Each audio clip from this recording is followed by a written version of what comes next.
Entrons dans le vif du sujet, on va maintenant aborder le chapitre sur la dimension d'un espace vectoriel. Donc je vous rappelle les objectifs.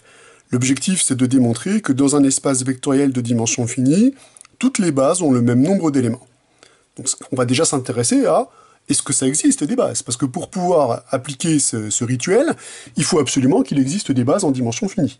Donc, le premier paragraphe qu'on va traiter, c'est justement être capable de montrer qu'en dimension finie, des bases, ça existe toujours.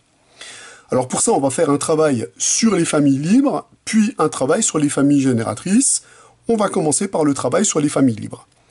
Donc on va citer et démontrer un résultat qui s'appelle lemme d'augmentation d'une famille libre. Alors ça veut dire quoi ça? Ça veut dire que si vous vous placez dans un K-espace vectoriel E, si vous avez une famille libre et un vecteur de E, si le vecteur qui est là ne s'écrit pas comme combinaison linéaire des vecteurs de E1 jusqu'à EP, alors, si vous ajoutez ce vecteur à la famille, vous obtenez une famille libre. Donc on en déduit l'incantation suivante. Si vous ajoutez à une famille libre un vecteur qui ne s'écrit pas comme combinaison linéaire de vecteurs de cette famille, alors la famille que vous obtenez est encore une famille libre. Voilà. Donc ça vous donne une idée de comment augmenter une famille libre pour obtenir encore une famille libre. Il arrivera un moment probablement où on ne pourra plus augmenter cette famille libre. C'est le moment où on aura atteint un peu mieux qu'une famille libre, une base. Ça, il faudra le démontrer. Bon, pour l'instant, on va se concentrer sur la démonstration de ce lemme pour se remettre dans le bain des définitions, notamment la définition difficile d'être une famille libre. Et on va aussi, évidemment, se concentrer sur les raisonnements, sur la façon de poser les problèmes, qui restent votre point faible. Alors pour démontrer ce lemme d'augmentation d'une famille libre, on va déjà se concentrer sur l'objectif, ce qu'on doit démontrer. L'objectif, c'est de démontrer que la famille qui est formée de ces P plus 1 vecteurs est une famille libre. Donc il faut poser le problème. Comment on fait pour démontrer qu'une famille est libre? On doit déjà se donner des scalaires, alpha 1, etc., alpha P plus 1. On doit se donner autant de scalaires qu'il y a de vecteurs. Donc ces scalaires qui sont dans K, puisqu'on travaille dans un K-espace vectoriel, tel que la combinaison linéaire formée par ces vecteurs est nulle. Je me donne une combinaison linéaire nulle de ces vecteurs. Donc vecteur nul de E, puisque c'est une égalité dans E, et je dois me débrouiller pour démontrer que les scalaires, tous les scalaires de cette combinaison linéaire, sont nuls. Pour ça, j'ai deux informations. La famille E1-EP est une famille libre, et le vecteur qui est ici ne s'écrit pas comme combinaison linéaire des autres vecteurs. Alors, pour pouvoir utiliser le fait que E1-EP est libre, il me faut une combinaison linéaire nulle de ces vecteurs, ce que je n'ai pas pour l'instant, puisque j'ai ce dernier wagon qui m'embête. Donc, pour pouvoir utiliser l'hypothèse de liberté, il faut déjà qu'on essaye justement d'éliminer le dernier wagon du train. On va faire ce qu'on fait habituellement dans ce cas-là, on va le décrocher dans l'autre membre. On va mettre de part et d'autre de l'égalité des termes qui sont de type différent. Donc là, je vais décrocher ce terme-là en écrivant cette égalité sous cette forme-là. Et là, qu'est-ce que j'obtiens? J'obtiens que si ce nombre-là est différent de 0, alors qu'est-ce qu'il se passe? Eh bien, si ce nombre-là est différent de 0, je vais pouvoir écrire y comme moins alpha 1 sur alpha p plus 1, c'est des scalaires, ici on peut parfaitement les diviser, etc., jusqu'à moins alpha p sur alpha p plus 1, multiplié par le vecteur EP. Ici vous avez des scalaires, donc là vous avez bien une combinaison linéaire des vecteurs de E1 jusqu'à EP, ce qui permet d'écrire y comme une combinaison linéaire des vecteurs de E1 jusqu'à EP. Donc on vient de montrer que y, sous cette hypothèse-là, appartient à cet espace vectoriel. Or ceci est absurde, puisqu'on a justement en hypothèse que y n'est pas combinaison linéaire de ces vecteurs. Donc la supposition qu'on a faite est fausse, on obtient donc que alpha p plus 1 est nécessairement égal à 0. Donc notre égalité de départ, elle devient quoi? Eh bien, elle devient alpha 1 E1 plus etc. plus alpha p EP est égal au vecteur nul de E. Donc là, on obtient une combinaison linéaire nulle des vecteurs de E1 jusqu'à EP. Et maintenant, on va pouvoir utiliser l'hypothèse de liberté de la famille de E1 jusqu'à EP. On a vu en hypothèse que cette famille est libre, donc si cette combinaison linéaire est nulle, c'est que tous les scalaires qui interviennent dans cette combinaison linéaire sont nuls. Bilan, on a pris une combinaison linéaire nulle de tous les vecteurs de E1 jusqu'à Y, Et on a obtenu que tous les scalaires qui interviennent dans cette combinaison linéaire sont nuls. On l'a fait en 2 fois, en montrant déjà que le scalaire qui est associé à y est nul, puis avec les autres, en utilisant la liberté de la famille de E1 jusqu'à EP. Donc il faut faire évidemment très très attention au timing et à la façon de poser le problème. En tout cas, bilan, la famille des vecteurs E1, EP jusqu'à Y est donc bien une famille libre. On a donc bien démontré que pour un vecteur qui ne s'écrit pas comme combinaison linéaire des autres, on peut le rajouter à la famille libre, on obtiendra encore une famille libre. Donc on a notre fameux lemme d'augmentation. Regardons maintenant le résultat analogue sur les familles génératrices. Si on prend E un K espace vectoriel et G une famille qui est formée de ces P plus 1 vecteurs, V1 jusqu'à VP plus 1, donc une famille de vecteurs de E, si le vecteur VP plus 1 s'écrit comme combinaison linéaire des vecteurs de V1 jusqu'à VP, eh bien l'espace vectoriel engendré par ces P plus 1 vecteurs, c'est le même que l'espace vectoriel engendré par les P vecteurs. Autrement dit, on a l'incantation suivante. Si l'un des vecteurs de la famille s'écrit comme combinaison linéaire des autres vecteurs, donc là il y a un mot qui va être très important, c'est le mot des autres vecteurs, donc autres, alors dans ce cas-là, on peut l'éliminer de la famille génératrice et on engendrera exactement le même espace vectoriel. Donc si un vecteur d'une famille génératrice de V s'écrit comme combinaison linéaire des autres vecteurs de cette famille, alors on peut le retirer de la famille génératrice. Alors avant de passer à la démonstration, on va peut-être regarder quelques petits exemples simples pour que vous voyez comment utiliser cette propriété et les enjeux de cette propriété.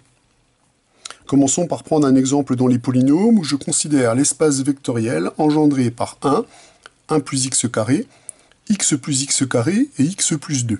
Alors je vais tout de suite m'apercevoir que le vecteur que j'ai ici, il va bien s'écrire comme combinaison linéaire des autres vecteurs. Alors vous allez voir que c'est pas très compliqué. Je vais déjà utiliser les deux premiers vecteurs de degré 2 pour chasser le terme de degré 2, simplement en faisant la différence. À ce stade-là, on obtient le vecteur x moins 1, et je vais rajouter 3 fois le vecteur 1 pour pouvoir obtenir le vecteur x plus 2. Donc on obtient bien que le vecteur x plus 2, il s'écrit bien comme combinaison linéaire de 3 polynômes de la famille. Donc j'ai mis en évidence les scalaires qui interviennent ici. Les scalaires c'est 1, moins 1 et 3. Donc comme ce vecteur-là s'écrit comme combinaison linéaire des autres vecteurs de la famille, eh bien, on peut le retirer de la famille génératrice. L'espace vectoriel engendré par ces 4 polynômes, eh bien, c'est le même que l'espace vectoriel engendré par ces 3 polynômes. Donc là, on vient de retirer un vecteur inutile de notre famille génératrice. Si maintenant vous considérez dans C vu comme R espace vectoriel, l'espace vectoriel engendré par le vecteur 1, I et J. Si vous considérez le vecteur J, il s'écrit comme moins 1 demi plus i racine de 3 sur 2. Il s'écrit donc bien comme combinaison linéaire du vecteur 1, avec comme point moins 1 demi, et du vecteur i, avec comme point racine de 3 sur 2. Donc, s'écrivant comme combinaison linéaire de ces autres vecteurs, on peut le supprimer de cette famille génératrice, et donc obtenir une famille génératrice plus simple. Donc, on voit que ce vecteur-là est inutile dans la famille génératrice.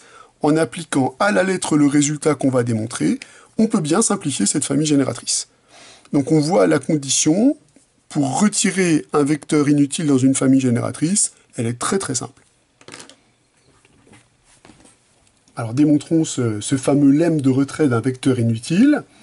Donc on commence par bien fixer l'objectif, qui est de démontrer que l'espace vectoriel engendré par les vecteurs de V1 à VP est le même que l'espace vectoriel engendré par les vecteurs de V1 jusqu'à VP plus 1. Alors on va raisonner par double inclusion pour obtenir cette égalité d'ensemble. La première inclusion va être facile, universelle, puisque si on prend un vecteur x qui appartient à l'espace vectoriel engendré par les vecteurs de V1 jusqu'à VP. Par définition, on sait qu'il existe des scalaires. Mettons alpha 1, alpha p appartenant à K, tel que x s'écrit comme combinaison linéaire des vecteurs V1 VP associés au scalaire alpha 1 jusqu'à alpha p. Nous, on doit démontrer que le vecteur x s'écrit comme combinaison linéaire des vecteurs de V1 jusqu'à VP plus 1. C'est tout simple. il suffit d'ajouter plus 0 fois le vecteur Vp plus 1, où 0 ici c'est le scalaire 0. Vous montrez bien par ce biais que le vecteur x, il appartient à l'espace vectoriel engendré par les vecteurs de V1 jusqu'à Vp plus 1. Et on a directement cette inclusion. Alors on aurait pu être beaucoup plus efficace en disant que pour démontrer que cet espace vectoriel engendré est là-dedans, il suffit que les vecteurs de la famille génératrice soient là-dedans, ce qui est bien le cas. Donc on va maintenant se concentrer sur l'autre inclusion. On va prendre maintenant un vecteur qui appartient à l'espace vectoriel engendré par tous les vecteurs de V1 jusqu'à Vp plus 1. Allez, on reprend la main sur les définitions. Il existe des scalaires β1, βp, βp plus 1 dans K, puisque ce sont des scalaires, tels que x s'écrivent comme combinaison linéaire des vecteurs de V1 jusqu'à Vp plus 1. Or, par hypothèse, on sait que le vecteur Vp plus 1 s'écrit comme combinaison linéaire des autres vecteurs. Donc là, c'est le moment où on va utiliser notre hypothèse. Donc, il existe donc des scalaires gamma 1 jusqu'à gamma p, tels que Vp plus 1 s'écrit comme combinaison linéaire des autres vecteurs de la famille. Ça, c'est notre hypothèse. Si vous reportez maintenant cette information dans l'expression qui est ici, qu'est-ce que vous obtenez ? Vous obtenez que le vecteur V1, on peut lui associer le scalaire β1, mais aussi le scalaire gamma 1 fois βp plus 1, simplement en reportant l'expression là-dedans. Ce que vous avez fait pour le vecteur V1, vous pouvez le faire pour tous les vecteurs jusqu'à Vp. Le vecteur Vp, lui, sera affublé du scalaire βp, qui provient de ce terme-là, et de βp plus 1 multiplié par gamma p. Si on analyse maintenant notre expression, ici vous avez des scalaires, puisque ces éléments-là, ce sont des sommes et produits d'éléments qui sont dans R ou dans C, ce sont des éléments qui sont dans K. On obtient donc qu'on a réussi à écrire le vecteur x comme combinaison linéaire des vecteurs de V1 jusqu'à Vp. On a donc bien l'inclusion de cet espace vectoriel-là dans cet espace vectoriel-là. Alors, je fais ça parce que c'est la reprise, mais on aurait pu aller beaucoup plus vite, puisqu'on avait vu en cours, rappelez-vous, que l'espace vectoriel engendré par les vecteurs V1, Vp est inclus dans H, où H est un sous-espace vectoriel de E, si et seulement si les vecteurs de V1 à Vp étaient des vecteurs de H. Donc on avait vu cette propriété importante dans notre cours. Alors si on applique cette propriété qu'on avait vue il y a quelque temps, le raisonnement est direct. Là, ces vecteurs-là, ils sont bien combinaison linéaire de ces vecteurs-là, ce qui assure cette inclusion. Et là, les vecteurs qui sont ici, ils sont bien combinaison linéaire des vecteurs qui sont là. Puisque V1, c'est 1 fois V1 plus 0 fois les autres. Il n'y a que le dernier pour lequel on utilise l'hypothèse. Vp plus 1 s'écrit comme combinaison linéaire de vecteurs de V1 jusqu'à Vp.